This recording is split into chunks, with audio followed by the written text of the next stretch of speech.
Good morning, good morning, good morning. As you can tell, this is a slightly different show, slightly different set. This is Black Thought. I am your host, Dr. Hutchinson, and today we are going to have some great and interesting dialogue. Today we have with us the Superintendent of the Achievement District, Mr. Chris Barbic. He is our guest, and he has with him, as part of his staff, Ms. Malika Anderson, and we look forward to dialoguing with them. And after we have a quick discussion as to what brings them here today and some of the things that you've heard in the news, we will then go to break, and we will have as additional guests Mr. Ralph White, who is the pastor of the Bloomfield Full Gospel Baptist Church, and we will talk about why he is here as well. So we're glad that you have it here. We're glad that you're locked here.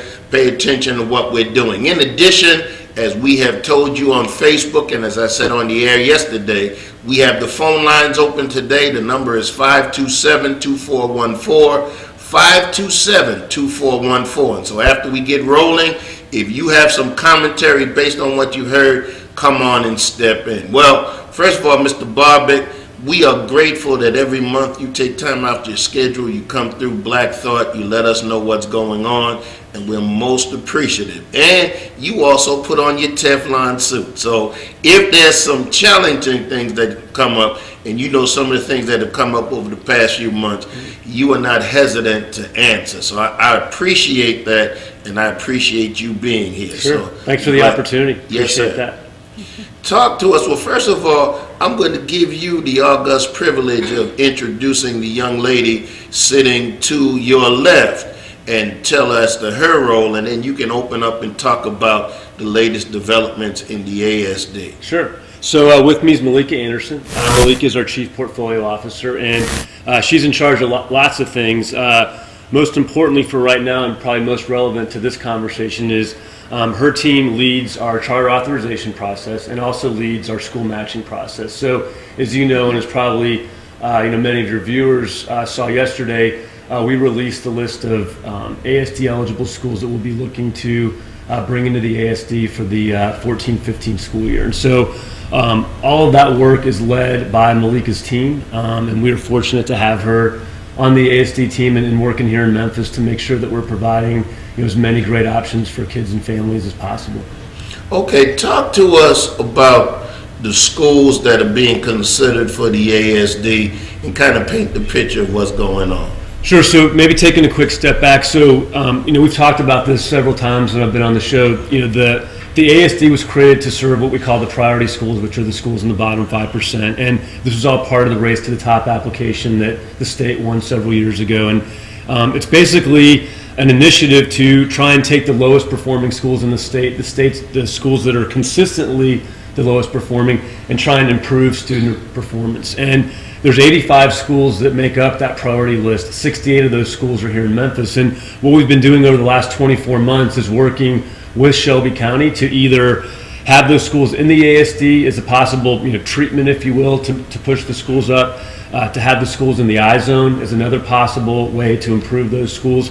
And we're at a point now, which it's actually pretty interesting, of all the 68 schools, when we finish this matching process this year, every one of those schools will either have been in the I-zone, in the ASD, or making solid 8 to 10 point gains. Okay. And so in a pretty short order, we've actually, working with the district, developed a plan for every single one of those schools, which we would have never been able to do on our own, and the district would have never been able to do on our own. So I think it's a great example of our ability to work together and spread our resources across schools has allowed us to put a plan in place for every one of those schools. The schools that we're looking at for this next matching session, there's 9 of them.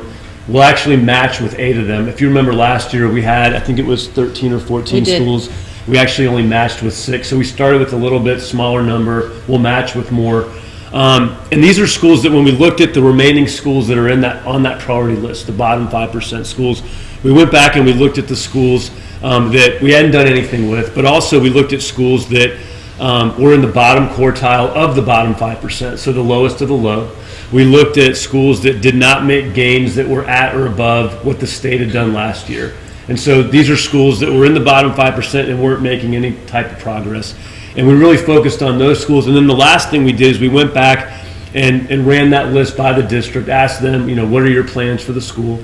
If there was a case where maybe they had just put in a new principal, we sat down, talked to those principals, and made a determination of, hey, this is a person that we think needs a little bit of time to actually get a chance to put their plan into place, to the new teachers that they've hired to actually give them an opportunity. So there were a couple of principals that we interviewed, and as a result of that, which was really about a 2-month process back and forth with Shelby County, we landed on a list. They've landed on a list for the I-Zone, and that's what we announced yesterday.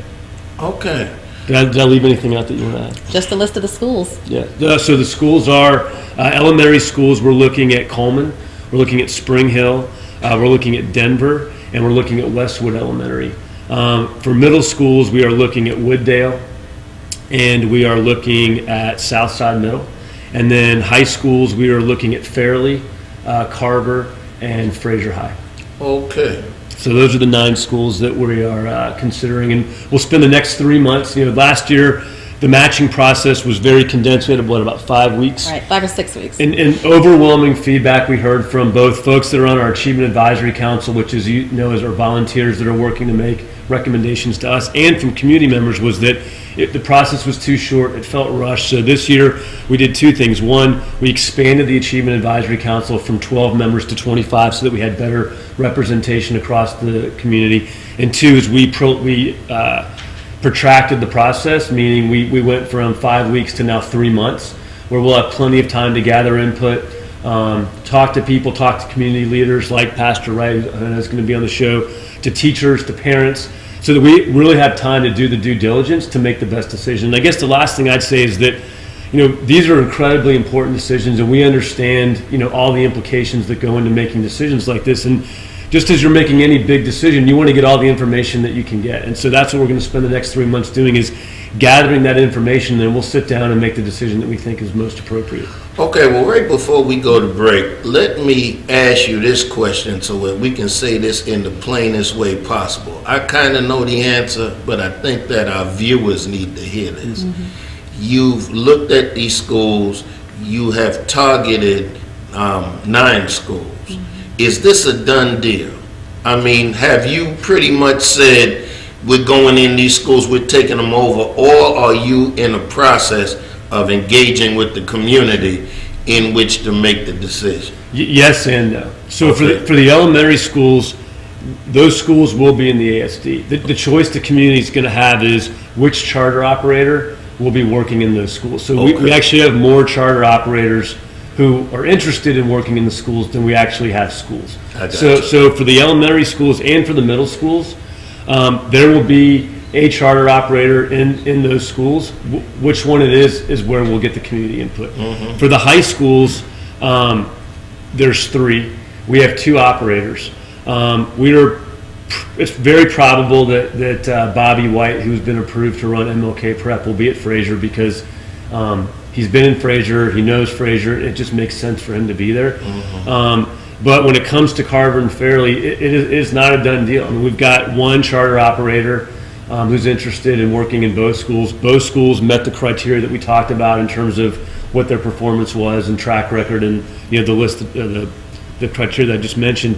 And so that's not a done deal. And that is where we'll take input over the next 3 months and decide which is the best situation for Green Dot, who we've also talked about on the show before. Mm-hmm. That's the charter operator we're considering for either Carver or Fairleigh, and it will be an or. It won't be an and. It won't be a both. They will be, it'll be in one of those 2 schools. I'm with you. Okay. Did I miss anything? That's it. Okay.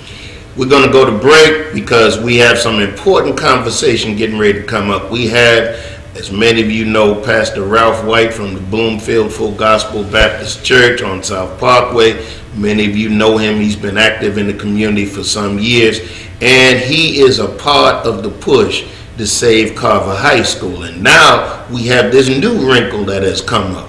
It is being looked at by the ASD. So we're going to have an opportunity to let him and Mr. Barbic and Ms. Anderson have conversation right here on Black Thought. And of course, if you want to get in the conversation, the phone number is 527-2414. 527-2414. We're going to break. This is Black Thought, and I'm your host, Dr.